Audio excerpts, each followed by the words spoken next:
সামগ্রিকভাবে একটা চর্চার যে ঘাটতি আমাদের দেশে, আহ, ইতিহাস, শিল্প, সাহিত্য, আমাদের দেশের অতীত গৌরব গৌরব সংগ্রাম, সেগুলো সম্পর্কে আমাদের বর্তমান প্রজন্মের একটা অনীহার জায়গা, সেটা তো আমরা বিভিন্ন সময় খেয়াল করেছি, লুকেট করেছি। কিন্তু আসলে দেখুন, এই যে জুলাই মাসে অভ্যুত্থানে এখানে শুধুমাত্র তো কিছু সংগঠন নয়, হাজার হাজার লক্ষ লক্ষ শিক্ষার্থী এবং তরুণ প্রজন্মের শিক্ষার্থী কিন্তু তারা অংশগ্রহণ করেছে।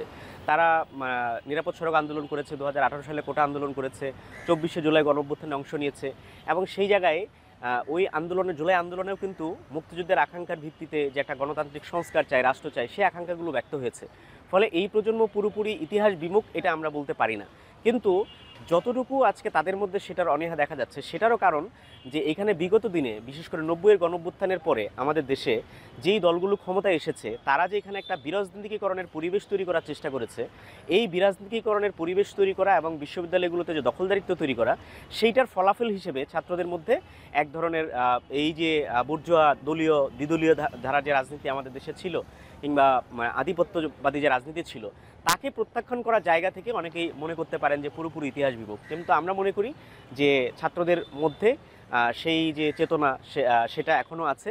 এবং সে কারণেই কিন্তু 24কে আমরা 71-এর একটা ধারাবাহিকতা মনে করি।